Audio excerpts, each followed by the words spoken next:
Viewers अज असी इन्हां Delhi election संबंधी पैरदार न्यूज़पेपर के एडिटर सरदार जसपाल सिंह हेरा जी नाल गलबात करांगे जिहड़े कि इस वेले साडा फोन लाइन ते जुड़ चुके ने।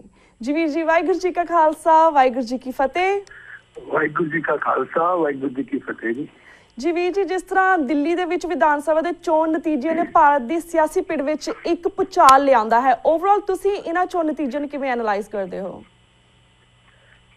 ਇਹ ਚੋਣ ਨਤੀਜੇ ਦੋ ਤਰ੍ਹਾਂ ਦਾ ਪ੍ਰਭਾਵ ਦੇ ਰਹੇ ਨੇ ਜੀ। ਪਹਿਲਾ ਪ੍ਰਭਾਵ ਜਿਹੜਾ ਹਿੰਦੂਵਾਦੀ ਤਾਕਤਾਂ ਵੱਲੋਂ ਜਿਨ੍ਹਾਂ ਨੇ ਮੋਦੀ ਨੂੰ ਸੱਤਾ ਤੇ ਲਿਆਂਦਾ ਸੀ, ਉਹਨਾਂ ਹਿੰਦੂਵਾਦੀ ਤਾਕਤਾਂ ਵੱਲੋਂ ਜਿਹੜਾ ਆਏ ਦਿਨ हिंदू राष्ट्र हिंदू हिंदी हिंदूवाद हिंदुस्तान च पैदा होने वाला हर बच्चा हिंदू हुंदा, केंद्र पे हिंदुओं का राजा जिहड़ा उन्होंने इस तरह का एक राग लाप के एक खास करके जिहड़ा उन्होंने एक धर्म बदली वाला जिहड़ा घर वापसी वाली मुहिम चलाई सी, उहदे नाल देश दीयां घट गिणतियां च इस हिंदूवादी ताकतां प्रति एक तां दहशत पैदा हो गई सी। दूसरा वो चाहुंदे सी कि किसी ना किसी तरह इन्हां नूं सबक सिखाया जावे।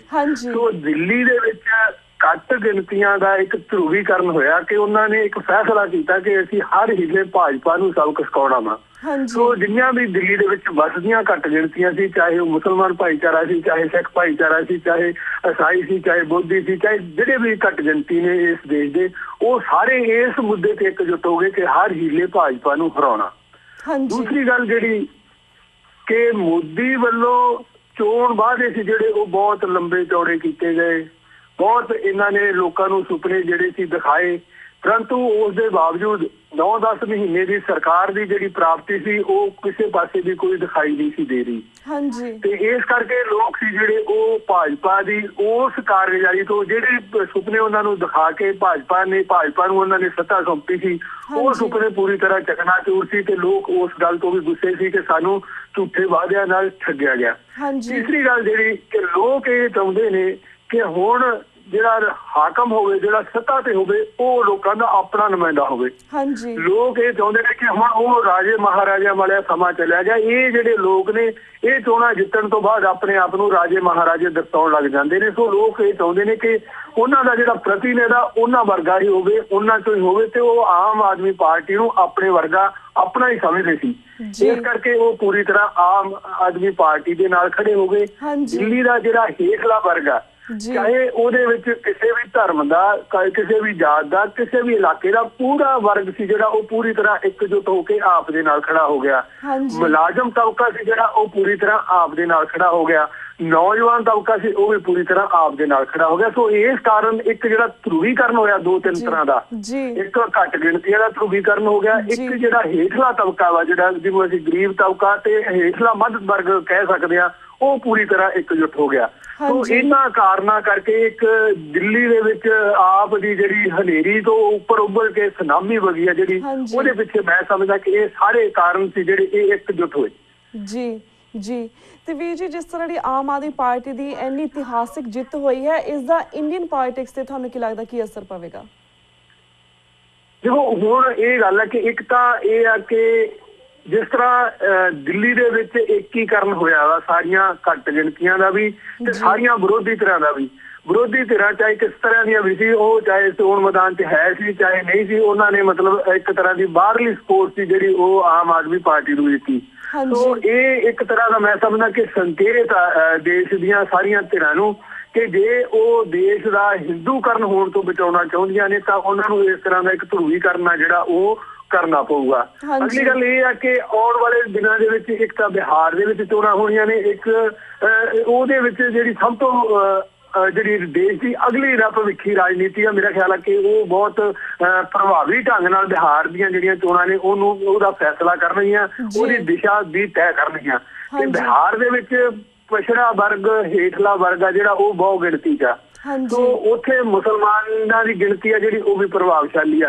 तो उत्थे जे जिस तरह दिल्ली दे विच इक ध्रुवीकरण होया कि जिहड़ा सारा हेठला तबका वा पिछड़ा वर्ग आ ते बाकी जिहड़ियां घट गिणतियां ने वो एकजुट होईयां ने, जे बिहार दे विच भी इस तरह दा ध्रुवीकरण हो जांदा ते भाजपा नूं उत्थे भी दिल्ली वर्गी मार पैंदी है। ते मैं समझदा कि हिंदुस्तान की जिहड़ी राजनीति आ इहदा एक नवां अध्याय आ, जिहड़ा एक नवां इतिहास आ, वो शुरू हो सकदा।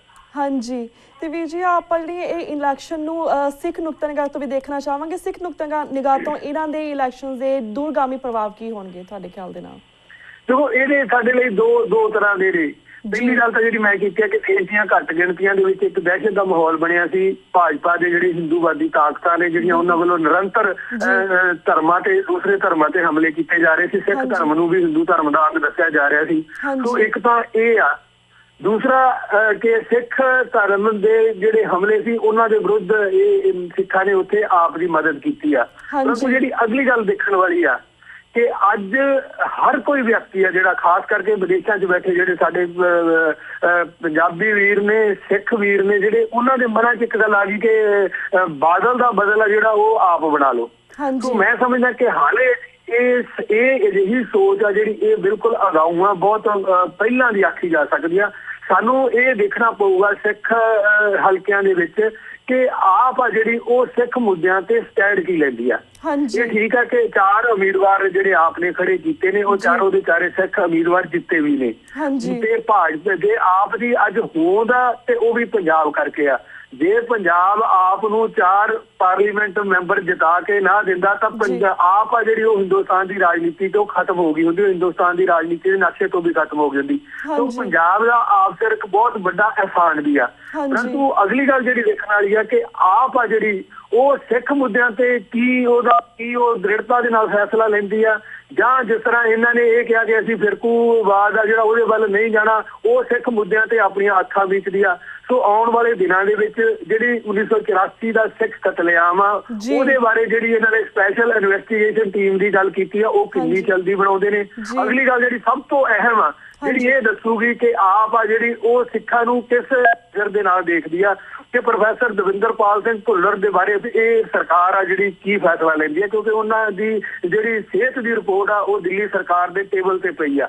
ਸੋ ਜੇ ਆਪ ਆ ਜਿਹੜੀ ਪ੍ਰੋਫੈਸਰ ਦਵਿੰਦਰਪਾਲ ਸਿੰਘ ਭੁੱਲਰ ਦੀ ਉਹਨਾਂ ਦੀ ਸਿਹਤ ਦੇ ਉਹਨਾਂ ਦੀ ਜਿਹੜੀ ਮੈਡੀਕਲ ਰਿਪੋਰਟ ਆ ਉਹਦੀ ਗਰਾਊਂਡ ਤੇ ਉਹਨਾਂ ਦੀ ਰਿਹਾਈ ਦਾ ਐਲਾਨ ਕਰ ਦਿੰਦੀ ਹੈ ਤਾਂ ਮੈਂ ਸਮਝਦਾ ਕਿ ਆਪ ਆ ਜਿਹੜੀ ਉਹ ਸਿੱਖ ਹਲਕਿਆਂ ਦੇ ਵਿੱਚ ਪ੍ਰਵਾਨ ਕੀਤੀ ਜਾਊਗੀ। ਪਰੰਤੂ ਆਉਣ ਵਾਲਾ ਦਿਨ ਜਿਸ ਤਰ੍ਹਾਂ ਆਪ ਦੀ ਪੰਜਾਬ ਦੇ ਵਿੱਚ ਰਾਜਨੀਤੀ ਆ, ਪੰਜਾਬ ਦੇ ਵਿੱਚ ਜਿਸ ਤਰ੍ਹਾਂ ਆਪ ਦੇ ਧੜੇ ਬਣੇ ਹੋਏ ਨੇ ਜਿਹਦੇ ਵਿੱਚ ਇੱਕ ਨਕਸਲਾਈਟ ਮੂਵਮੈਂਟ ਵਾਲਿਆਂ ਦਾ, ਪੁਰਾਣੇ ਨਕਸਲਾਈਟ ਮੂਵਮੈਂਟ ਵਾਲਿਆਂ ਦਾ ਧੜਾ ਵੱਖਰਾ ਵਾ ਤੇ ਜਿਹੜੀਆਂ ਸਾਡੀਆਂ ਗਰਮ ਖਿਆਲੀ ਧਿਰਾਂ ਵਾਲੇ ਸਿੱਖ ਆਗੂ ਨੇ ਉਹਨਾਂ ਦਾ ਇੱਕ ਧੜਾ ਵੱਖਰਾ ਵਾ। ਸੋ ਪੰਜਾਬ ਦੀ ਰਾਜਨੀਤੀ ਨੂੰ ਤੇ ਸਿੱਖ ਰਾਜਨੀਤੀ ਨੂੰ ਆਪ ਕਿਸ ਤਰ੍ਹਾਂ ਦੇਖਦੀ ਆ ਤੇ ਕਿਸ ਤਰ੍ਹਾਂ ਉਹਨੂੰ ਅੱਗੇ ਟੈਕਲ ਕਰਦੀ ਆ, ਮੈਂ ਸਮਝਦਾ ਕਿ ਜਦੋਂ ਤੱਕ ਸਾਨੂੰ ਇਹ ਗੱਲ ਕਲੀਅਰ ਨਹੀਂ ਹੋ ਜਾਂਦੀ ਉਦੋਂ ਤੱਕ ਸਿੱਖ ਆ ਜਿਹੜੇ ਉਹ ਆਪ ਨੂੰ ਅੰਨੀ ਹਮਾਇਤ ਦੇਣ ਜਾਂ ਨਾ ਦੇਣ ਇਹਦਾ ਫੈਸਲਾ ਮੈਂ ਸਮਝਦਾ ਕਿ ਸਾਨੂੰ ਸਮੇਂ ਤੋਂ ਪਹਿਲਾਂ ਨਹੀਂ ਕਰਨਾ ਚਾਹੀਦਾ। ਜੀ ਬਿਲਕੁਲ। ਤੇ ਵੀਰ ਜੀ ਜਿਸ ਤਰ੍ਹਾਂ ਆਮ ਆਦਮੀ ਪਾਰਟੀ ਦੇ ਕੱਲ੍ਹ ਅਸੀਂ ਮੈਂਬਰਸ ਨਾਲ ਗੱਲਬਾਤ ਕੀਤੀ ਸੀ ਪਰ ਉਹਨਾਂ ਨੇ ਦੱਸਿਆ ਕਿ ਕਿਸ ਤਰ੍ਹਾਂ ਉਹਨੇ ਪੰਜਾਬ ਦੇ ਏਜੰਡੇ ਹਜੇ ਸੈੱਟ ਨਹੀਂ ਕੀਤੇ ਹੈਗੇ। ਪਰ ਜਿਸ ਤਰ੍ਹਾਂ ਪਹਿਲਾਂ ਆਮ ਆਦਮੀ ਪਾਰਟੀ ਨੇ 1984 ਦੇ ਵਿੱਚ ਜਿਹੜਾ ਸਾਡਾ ਸਿੱਖ ਕਤਲੇਆਮ ਹੋਇਆ ਸੀ ਉਸ ਬਾਰੇ ਗੱਲਬਾਤ ਕੀਤੀ ਤੇ ਪ੍ਰੋਫੈਸਰ ਭੁੱਲਰ ਜੀ ਦੇ ਕੇਸ ਬਾਰੇ ਗੱਲਬਾਤ ਕੀਤੀ ਹੈ। ਪਰ ਜਦੋਂ ਸਿੱਖ ਏਜੰਡੇ ਸੈੱਟ ਕਰਨਗੇ ਤੁਹਾਨੂੰ ਕੀ ਲੱਗਦਾ ਉਹ ਕਿਹੜੇ ਮੁੱਦਿਆਂ ਨੂੰ ਇਹਨਾਂ ਨੂੰ ਅੱਗੇ ਲੈ ਕੇ ਜਾਣਾ ਚਾਹੀਦਾ, ਸਿੱਖਾਂ ਦੇ ਮੁੱਦਿਆਂ ਨੂੰ ਜਿਹੜਾ ਸੈੱਟ ਕਰਨਾ ਚਾਹੀਦਾ? ਦਿੱਲੀ ਦੇ ਵਿੱਚ ਤਾਂ 2 ਜ਼ਿੰਮੇਵਾਰੀਆਂ ਨੇ ਨਾ ਇਸ ਸਰਕਾਰ ਦੀਆਂ। ਕੋਈ ਹੁਣ ਦਿੱਲੀ 'ਚ ਇਹਨਾਂ ਦੀ ਸਰਕਾਰ ਆ ਉਹ ਇਹਨਾਂ ਦੀ ਜ਼ਿੰਮੇਵਾਰੀਆਂ ਨੇ ਜੀ, ਉਹ ਇਹਨਾਂ ਦੀਆਂ ਜ਼ਿੰਮੇਵਾਰੀ 'ਚ ਸ਼ਾਮਲ ਆ ਕਿ ਇੱਕ 1984 ਦੇ ਸਿੱਖ ਕਤਲੇਆਮ ਦੇ ਬਾਰੇ ਸਪੈਸ਼ਲ ਇਨਵੈਸਟੀਗੇਸ਼ਨ ਟੀਮ ਜਿਹੜੀ ਉਹਦਾ ਗਠਨ ਕਰਕੇ ਉਹਦੀ ਛੇਤੀ ਤੋਂ ਛੇਤੀ ਜਾਂਚ ਮੁਕੰਮਲ ਕਰਕੇ ਅਦਾਲਤ 'ਚ ਪੇਸ਼ ਕਰਵਾਉਣੀ। ਦੂਸਰਾ ਜਿਹੜੇ ਉਸ ਵੇਲੇ ਦੇ ਪੀੜਤ ਨੇ ਜਿਨ੍ਹਾਂ ਨੂੰ ਸਹੀ ਢੰਗ ਨਾਲ ਮੁਆਵਜ਼ਾ ਨਹੀਂ ਮਿਲਿਆ ਉਹਨਾਂ ਨੂੰ ਸਹੀ ਢੰਗ ਦੇ ਨਾਲ ਮੁਆਵਜ਼ਾ ਦੇਣਾ। ਤੀਸਰਾ ਜਿਹੜਾ ਪ੍ਰੋਫੈਸਰ ਦਵਿੰਦਰਪਾਲ ਸਿੰਘ ਭੁੱਲਰ ਤੋਂ ਇਲਾਵਾ ਦਿੱਲੀ ਦੀ ਤਿਹਾੜ ਜੇਲ੍ਹ ਦੇ ਵਿੱਚ ਹੋਰ ਜਿਹੜੇ ਸਾਡੇ ਸਿੱਖ ਨਜ਼ਰਬੰਦ ਬੈਠੇ ਨੇ ਜਿਨ੍ਹਾਂ ਨੂੰ ਲੰਬਾ ਸਮਾਂ ਹੋ ਗਿਆ ਜਿਨ੍ਹਾਂ ਦੀ ਰਿਹਾਈ ਕੀਤੀ ਜਾ ਸਕਦੀ ਆ ਉਹਨਾਂ ਬਾਰੇ ਜਿਹੜਾ ਫੈਸਲਾ ਲੈਣਾ ਉਹ ਵੀ ਇਸ ਸਰਕਾਰ ਦੀ ਜ਼ਿੰਮੇਵਾਰੀ 'ਚ ਆ। ਅਗਲੀ ਗੱਲ ਜਿਹੜੀ ਅਸੀਂ ਕਰਦੇ ਆ ਹਮੇਸ਼ਾ ਆਮ ਤੌਰ ਤੇ ਕੀਤੀ ਜਾਂਦੀ ਹੈ ਖਾਸ ਕਰਕੇ ਸ਼੍ਰੀ ਅਨੰਦਪੁਰ ਸਾਹਿਬ ਦਾ ਮਤਾ, ਕਿਉਂਕਿ ਜੇ ਆਪ ਅਨੰਦਪੁਰ ਸਾਹਿਬ ਦੇ ਮਤੇ ਤੇ ਸਿੱਖਾਂ ਦਾ ਜਿਹੜਾ ਅਨੰਦਪੁਰ ਸਾਹਿਬ ਦਾ ਮਤਾ ਭਾਵੇਂ ਸਿੱਖਾਂ ਦਾ ਇਕੱਲਾ ਨਹੀਂ ਉਹ ਜਿਹੜੇ ਦੇਸ਼ ਦੀਆਂ ਹੋਰ ਵੀ ਸਾਰੇ ਵੱਖੋ ਵੱਖਰੇ ਸੂਬਿਆਂ ਉਹਨਾਂ ਦੇ ਲਈ ਵੀ ਉਹ ਬਹੁਤ ਲਾਹੇਕਾਰ ਆ। ਇਹ ਆਪ ਅਨੰਦਪੁਰ ਸਾਹਿਬ ਦੇ ਮਤੇ ਦੀ ਡਟ ਕੇ ਸਪੋਰਟ ਕਰਦੀ ਆ ਤਾਂ ਦਿੱਲੀ ਦੇ ਵਿੱਚ ਇੱਕ ਤਾਂ ਉਹਨੂੰ ਜਿਹੜਾ ਆਪਣਾ ਖੁਦ ਮੁਖਤਿਆਰ ਸੂਬਾ ਵਾ ਉਹਦੀ ਪ੍ਰਾਪਤੀ ਆ ਜਿਹੜੀ ਉਹ ਜਲਦੀ ਹੋ ਸਕਦੀ ਆ। ਸੋ ਇਹਦੇ ਇਲਾਵਾ ਜਿਹੜੀਆਂ ਹੋਰ ਵੱਖੋ ਵੱਖਰੇ ਮੁੱਦੇ ਨੇ ਭਾਵੇਂ ਕਿ ਉਹ ਜੇ ਬਹੁਤ ਸਮੇਂ ਤੋਂ ਪਹਿਲਾਂ ਦੀ ਗੱਲ ਆ ਕਿ ਆਪ ਆ ਜਿਹੜੀ ਉਹਦੇ ਕੋਲ ਤਾਕਤ ਕਿੰਨੀ ਆਉਂਦੀ ਆ। ਫਿਲਹਾਲ ਉਹਨਾਂ ਦੀ ਨਜ਼ਰ ਆ ਜਿਹੜੀ ਉਹਨਾਂ ਨੇ ਸਿਰਫ ਇੰਨਾ ਕਿਹਾ ਕਿ ਦਿੱਲੀ ਤੋਂ ਬਾਅਦ ਸਾਡੀ ਪੰਜਾਬ ਦੀ ਵਾਰੀ ਆ। ਹਾਲੇ ਕਿਉਂਕਿ ਲੋਕ ਸਭਾ ਚੋਣਾਂ ਦੇ ਵਿੱਚ ਉਹ ਆਪਣੇ ਹੱਥ ਜਿਹੜੇ ਹਾਰ ਚੁੱਕੇ ਨੇ ਇਸ ਕਰਕੇ ਉਹ ਹੁਣ ਪੂਰੇ ਧਿਆਨ ਦੇ ਨਾਲ ਜਿਹੜੀ ਦੇਸ਼ ਦੀ ਰਾਜਨੀਤੀ ਹੌਲੀ ਹੌਲੀ ਅੱਗੇ ਵਧਣ ਦੀ ਕੋਸ਼ਿਸ਼ ਕਰਨਗੇ। ਪਰੰਤੂ ਦਿੱਲੀ ਤੋਂ ਬਾਅਦ ਪੰਜਾਬ ਉਹਨਾਂ ਦਾ ਨਿਸ਼ਾਨਾ, ਇਹਦੇ 'ਚ ਕੋਈ ਸ਼ੱਕ ਨਹੀਂ, ਕਿਉਂਕਿ ਉਹਨਾਂ ਦੇ 4 ਮੈਂਬਰ ਪਾਰਲੀਮੈਂਟ ਜਿੱਤੇ ਹੋਏ ਨੇ ਤੇ 33 ਵਿਧਾਨ ਸਭਾ ਹਲਕਿਆਂ 'ਚੋਂ ਉਹਨਾਂ ਨੇ ਜਿੱਤ ਪ੍ਰਾਪਤ ਕੀਤੀ ਹੋਈ ਆ।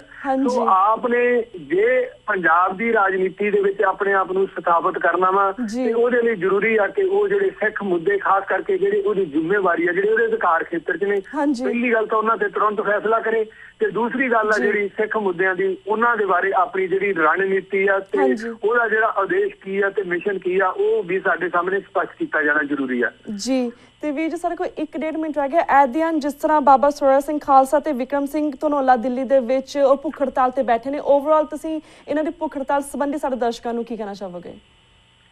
ਦੇਖੋ, ਇੱਕ ਬਹੁਤ ਵੱਡੀ ਤਰਾਸਦੀ ਹੋ ਰਹੀ ਹੈ ਇਸ ਵੇਲੇ ਸਾਡੀ ਕਿ ਭਾਈ ਗੁਰਬਖਸ਼ ਸਿੰਘ ਖਾਲਸਾ ਨੇ ਬੰਦੀ ਸਿੰਘਾਂ ਦੀ ਰਿਹਾਈ ਲਈ ਸੰਘਰਸ਼ ਰੰਭਿਆ, 13 'ਚ ਵੀ ਰੰਭਿਆ ਤੇ 14 'ਚ ਵੀ ਰੰਭਿਆ, ਪਰੰਤੂ ਉਹ ਸੰਘਰਸ਼ ਸੀ ਜਿਹੜਾ ਉਹ ਸਿਖਰ ਤੇ ਜਾ ਕੇ ਰਵਾਟੇ ਅਧੂਰਾ ਛੱਡਤਾ, ਜਿਹਦੇ ਨਾਲ ਕੌਮ 'ਚ ਬਹੁਤ ਵੱਡੀ ਨਿਰਾਸ਼ਤਾ ਫੈਲੀ। ਹੁਣ ਇਹ 2 ਵਿਅਕਤੀ ਨੇ ਜਿਹੜੇ ਉਧਰ ਵਿਕਰਮ ਸਿੰਘ ਧਨੌਲਾ ਦਿੱਲੀ 'ਚ ਉਹਦਾ 68ਵਾਂ ਦਿਨ ਤੇ ਇੱਧਰ ਬਾਬਾ ਸੂਰ ਸਿੰਘ ਖਾਲਸਾ, ਕਿਉਂਕਿ ਉਹ 82 ਸਾਲ ਦਾ ਬਜ਼ੁਰਗ ਆ, ਭਾਵੇਂ ਕਿ ਉਹ 27ਵੇਂ ਦਿਨ 'ਚ ਸ਼ਾਮਲ ਹੋਇਆ, ਪਰੰਤੂ ਉਹਦੀ ਜਿਹੜੀ ਸਰੀਰਕ ਹਾਲਤ ਆ ਉਹ ਬੇਹੱਦ ਦਿਨੋਂ ਦਿਨ ਨਾਜ਼ੁਕ ਹੁੰਦੀ ਜਾ ਰਹੀ ਆ। ਸੋ ਕੌਮ ਆ ਫਿਲਹਾਲ ਇਸ ਗੱਲ ਦਾ ਫੈਸਲਾ ਨਹੀਂ ਕਰ ਸਕੀ ਕਿ ਜਿਸ ਤਰ੍ਹਾਂ ਪਹਿਲੇ ਸੰਘਰਸ਼ ਖਿਲਾਫ ਹੋਏ ਨੇ, ਕੀ ਪਤਾ ਇਹਨਾਂ ਦਾ ਅੰਤ ਵੀ ਇਹ ਉਸੇ ਤਰ੍ਹਾਂ ਨਾ ਹੋਵੇ, ਤੇ ਇਸ ਕਰਕੇ ਜਿਹੜੀ ਹਮਾਇਤ ਕੌਮ ਨੂੰ ਇਹਨਾਂ ਨੂੰ ਦੇਣੀ ਚਾਹੀਦੀ ਸੀ ਉਹ ਹਾਲੇ ਤੱਕ ਕਿਸੇ ਵੀ ਰੂਪ 'ਚ ਦਿਖਾਈ ਨਹੀਂ ਦੇ ਰਹੀ। ਸੋ ਕੌਮ ਨੂੰ ਇਸ ਬਾਰੇ ਮੈਂ ਸਮਝਦਾ ਕਿ ਜਲਦੀ ਫੈਸਲਾ ਕਰਨ ਦੀ ਲੋੜ ਆ ਕਿ ਅਸੀਂ ਇਹ ਜਿਹੜੇ ਦੋਨੇ ਵਿਅਕਤੀ ਜਿਸ ਸੰਘਰਸ਼ ਦੇ ਰਾਹ ਤੁਰੇ ਨੇ, ਇਹਨਾਂ ਨੂੰ ਕਿੱਥੋਂ ਤੱਕ ਲੈ ਕੇ ਜਾਣਾ ਤੇ ਕਿਵੇਂ ਇਹਨਾਂ ਦੇ ਸੰਘਰਸ਼ ਦੇ ਵਿੱਚ ਸ਼ਾਮਲ ਹੋਣਾ। ਇਹ ਮੈਂ ਸਮਝਦਾ ਕਿ ਅੱਜ ਦੇ ਸਮੇਂ ਦੀ ਸਭ ਤੋਂ ਵੱਡੀ ਲੋੜ ਆ ਕਿ ਕੌਮ ਨੂੰ ਤੁਰੰਤ ਇਸ ਬਾਰੇ ਫੈਸਲਾ ਜ਼ਰੂਰ ਕਰ ਲੈਣਾ ਚਾਹੀਦਾ। ਜੀ ਬਿਲਕੁਲ ਬਿਲਕੁਲ ਵੀਰ ਜੀ, ਥੈਂਕ ਯੂ ਸੋ ਮਚ ਕਿ ਤੁਸੀਂ ਇਹਨਾਂ ਰੀਸੈਂਟ ਮੁੱਦਿਆਂ ਦੇ ਉੱਪਰ ਆਪਣੇ ਵਿਚਾਰ ਸਾਡੇ ਦਰਸ਼ਕਾਂ ਨਾਲ ਸਾਂਝੇ ਕੀਤੇ। ਹੁਣ ਸਾਡਾ ਵਕਤ ਬ੍ਰੇਕ ਵੱਲ ਜਾ ਰਿਹਾ, ਤੁਹਾਡੇ ਕੋਲ ਇਜਾਜ਼ਤ ਲੈਣ ਦਾ ਸਮਾਂ ਹੋ ਗਿਆ ਵੀਰ ਜੀ। ਵਾਹਿਗੁਰੂ ਜੀ ਕਾ ਖਾਲਸਾ, ਵਾਹਿਗੁਰੂ ਜੀ ਕੀ ਫਤਿਹ। ਵਾਹਿਗੁਰੂ ਜੀ ਕੀ ਫਤਿਹ। Viewers, वक्त हो गया एक छोटे से ब्रेक तक। Keep watching News TV 84. We'll be right back after a short break.